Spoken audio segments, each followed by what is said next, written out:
이명박 정부 최고 실세로 군림했던 신익의 좌장 이재호. 대우나 전도사로 MB정부 탄생에 혁혁한 공을 세웠던 그가 대헌전도사가 되어 돌아왔다. 박근혜 후보의 4년 중임제는 장기 집권에 불과하다면서 분권형 대통령제 공약을 촉구하고 나선 이재호 의원. 연일 박근혜 후보에게 각을 세우며 선대위 참여 요청을 거부하고 있는 그의 진짜 속마음은 무엇일까? 대선까지 이제 남은 시간은 35일. 킹메이커 이재호는 과연 박근혜와 한 지붕 한 가족이 될 수 있을 것인가? 새로운 정치 세력을 꿈꾸는 왕의 남자 이재호 의원을 지금 바로 만나보자.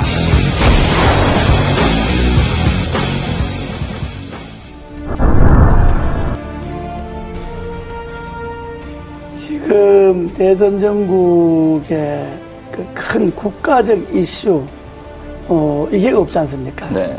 이제 이명박 정부가 끝나면 과거 이제 군사 독재에서 문민정부로 끝나는 한 시기가, 그러니까 김영삼 대통령, 김대중 대통령, 노무현 대통령, 이명박 대통령. 그러면 한 20년이라는 한 이제 시대가 이제 가지 않습니까? 네. 문민화되고 난 다음에 그러면 여기에서부터 새로운 시대를 준비해야 되거든요. 네. 대선 후보들이 중요한 거는 한 시대를 마감하고 다음 시대로 넘어가는 국가적 큰 그림을 어떻게 그릴 것이냐. 네. 그것이 국가와 국민들에게 어떤 영향을 미칠 것이냐. 이 이야기를 해야 되는데 그 이야기에서 제가 몇 년 전부터 다음 시대는 개헌이고 네. 개헌의 방향은 분권이다. 지금까지 우리나라가 권력의 문화가 지배해왔잖아요. 네. 그러니까 큰 권력이든 작은 권력이든 나라의 구석구석에 권력의 힘이 다 이게 미쳐서 그 권력의 힘에 뭔가 좀 가까운 사람만이 뭐 돈을 벌거나 자리를 차지하거나 뭐 이런 소위 나라 풍조가 되었잖아요. 네. 이제는 이러한 권력의 문화를 내려놓고 정말로 사람의 문화, 인간적인 문화가 나라 전반에 한번 골고루 퍼져야 된다. 그렇게 하려면 제일 중요한 게 우리나라에서 권력을 제일 많이 갖고 있는 사람이 대통령이잖아요. 네. 그러면 대통령부터 권력을 내려놓는 분권을 하는. 네. 그래서 대통령과 국회가 즉 행정부와 입법부가 분권을 하고 중앙정부가 지방정부가 분권을 하고 또 행정, 입법, 사법 이 3권에 있어서도 다시 한번 시대에 맞게끔 분권을 하는 그런 분권형 개헌이 이 시대의 정치개혁의 핵심이다. 분권을 하다 보면 4년 갖고는 정책이 연관성이 없어질 수 있으니까 한번 중임하는 게 좋다는 거고 분권을 하지 않고 4년 중임하자고 하는 거는 임기 연장에 불과한 거죠. 네. 정권 연장하거나 잘못하면 장기 집권하겠다는 것밖에 안 되니까 네. 그건 지난날에 우리 역사가 말하잖아요. 때문에 그냥 이 권력 이대로 4년 중임제 하자고 하는 거는 매우 위험한 발상이다. 이것이 지금 시대의 분권의 핵심이고 시대 정치개혁의 본질입니다. 여기에 한 정치인의 가치와 철학, 시대에 대한 안목, 미래에 대한 예견 이런 것들이 들어가서 분권형 개헌이 선진국으로 가고 대한민국 위상을 지킬 수 있는 길이다라고 하는 이 안목에서 출발해야지 단순히 권력을 잡기 위해서 이런 말 하면 표가 좀 더 올 거다 덜 올 거다 이 생각 해갖고 후보들이 이야기하는 건 안 되죠. 저는 뭐 개헌에 대한 분권형 개헌에 대해서 제일 좋기는 취임하고 1년 안에 하겠다든지 이런 확실한 공약이 제일 필요하지만은 그러니까 그거는 또 저 생각일 수가 있으니까 또 그렇게 생각하지 않는 사람일 수도 있으니까 일단 분권형 개헌을 비롯해서 취임 1년 안에 나라의 바람직한 방향으로 개헌을 하는데 이 시대의 흐름이 나눔이잖아요. 경제도 민주화하자 그러면서 왜 권력을 민주화 안 합니까? 되겠네요. 지금 의원들이 분권형 개헌 추진 국회의원 모임을 네. 하나 만들려고 여러 의원, 여야 의원들이 만들자고 제안이 많이 들어와서 네. 아마 곧 거기 옮겨질 거예요. 하나의 또 세력 개헌 행보의 종착점은 개헌이고요. 네. 분권형 개헌이 되게 하는 네. 게 종착점이고, 되면 저는 제가 주장하고 생각했던 것이 되면 그걸로 이제 정치인 역할을 다 하는 거고, 네. 다만 정치인들에게만 맡겨서는 정치인들이 개인의 이해관계에 따라서 개헌을 생각하니까 국민들이 힘을 모아서 이 시대의 요구인 분권형 개헌을 하도록 하자. 네. 그래서 전국에 이제 한 4,000명 정도 모여서 창립대회를 했죠, 국민연합. 네. 그러고 이제 16개 시도 분권형 연합이 21일 날 이제 결성이 다 끝납니다. 지금은 한 8개가 결성이 됐는데, 끝나면 각 시도, 시군 분권형 개헌 국민연합 대표들이 한 1박 2일 모여서 장시간 네. 토론을 할 겁니다. 대선에 분권형 개헌 문제를 어떻게 할 것이며, 또 대선 후보들 간의 이 주장을 어떻게 관철시킬 것이냐 하는 것들을 아마 전국 시도연합, 시군연합 대표들이 모여서 네. 한 1박 2일 정도 세미나를 합니다. 국민연합의 대표들이 따로 있고, 국민연합은 내가 주장하는 가치와 철학을 그게 이 시대 흐름에 맞다라고 생각하는 사람들이 네. 전국에 11만 명이 지난번에 분권형 개헌 청원을 했잖아요. 네. 지금 서명 받은 게 한 100만쯤 됩니다. 네, 벌써 그렇게 늘었습니다. 이게 네. 이제 300만 서명을 받으려고 하는데,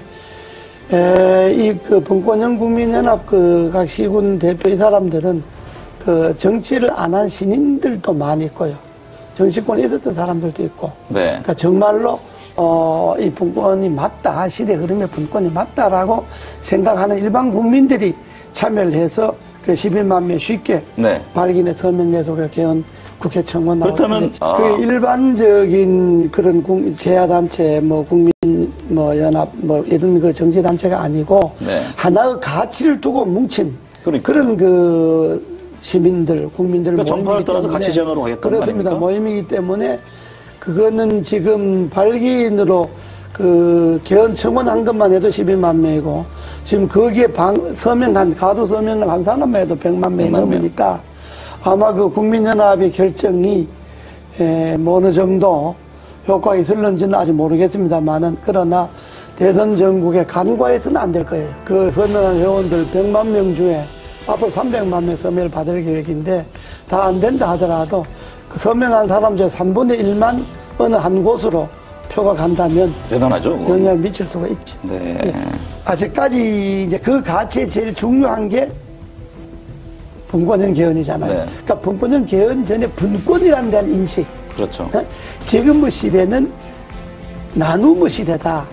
나누고 남을 배려하고 양보하고 이런 시대인데, 지금 권력을 잡겠다는 건 그것하고 역행하잖아요. 나눈 것도 독점하고 남을 배려하고 존중하는 것도 자기들에게 필요한 것만 배려가 존중이고, 쉽게 말하면 당 안에서는 대통합도 안 되고 당 안에서는 민주화도 안 되는데, 당 밖에 가서 대통합하고 민주화한다고 하면 그 진정성을 국민들이 어떻게 이해하겠느냐. 이런 점에 볼 때 가치관이, 철학이 같지 않구나. 선거를 앞둔 사람들이니까 여당 후보든 야당 후보든 후보 개인들에 대해서야 이렇고 저렇고 비판할 생각이 전혀 없습니다. 그러나 한 나라의 후보라고 하는 것은 여당 후보든 야당 후보든 지금 정책 발표 하잖아요. 한마디로 그 후보들의 정책 발표주에 공허하게 진정성이 없는 게 검찰 개혁 같은 게 있잖아요. 네. 검찰 개혁도 우리 헌법에 보면, 헌법 12조인가에 보면요, 영장 청구를 검사만이 하게 되어 있습니다. 그렇죠. 이게 검찰이 기소 독점으로 이어지잖아요. 네. 이게 전 세계 우리나라밖에 없습니다. 그럼 이 헌법 조항을 그대로 두고 어떻게 검찰 개혁이 가능합니까? 영장은 수사를 할 수 있는 기관이 청구하도록 하고 발부는 법원에서 하도록 한다는 이 조항이 개헌되지 않고 그 개헌을 그대로 놔두고 어떻게 검찰 개혁을 할 수가 있겠습니까? 지방분권이 문제잖아요. 네. 지방분권도 지금 헌법에는 뭐가 되어 있느냐 그러면 지방자치단체는 선임하게 돼 있어요, 헌법에. 그 선출해서 임명한다는 이야기거든요. 선임하게 돼 있으니까 지방 분권이 안 되는 거예요. 네.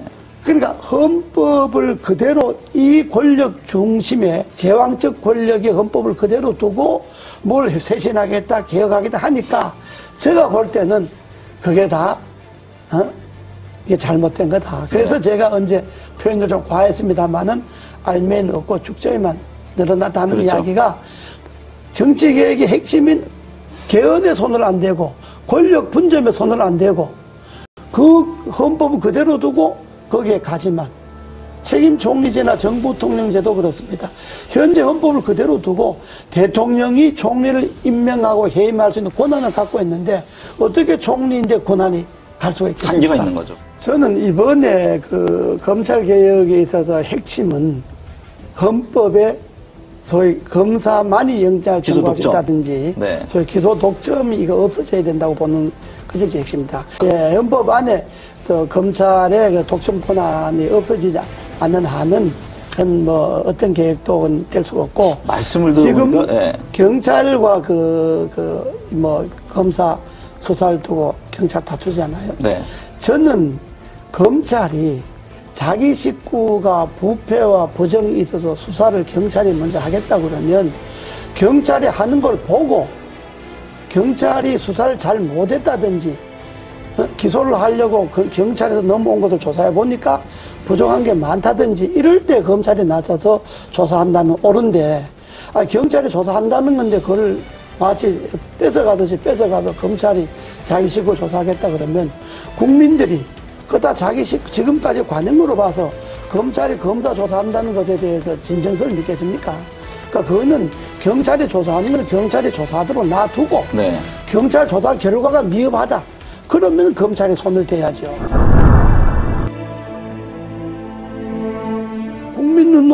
국민이 눈높이에 자기를 맞춰서 정치를 해야 되는데 되게 정치한 사람들 자기 눈높이에 국민을 보고 그렇다면 국민이 동의가 있으면 헌법도 무슨 뭐 국민이 동의가 있어서 개헌한다. 아니 당연히 국민이 뭐 안을 내야 동의를 하든지 반대하든지 하죠. 네. 국민들이 무슨 분권을 하라든지 뭘 하든지 안을 국민들이 냅니까? 정치권에서 이런 안을 내야 그래야 국민들이 동의를 하든지 반대를 하든지 하듯이 안도 안 내놓고 뭘 갖고 국민들이 동의를 합니까? 네. 그것처럼 그런 것이 다 국민들로 볼 때는 진정성이 없는 이야기다 이런 이야기.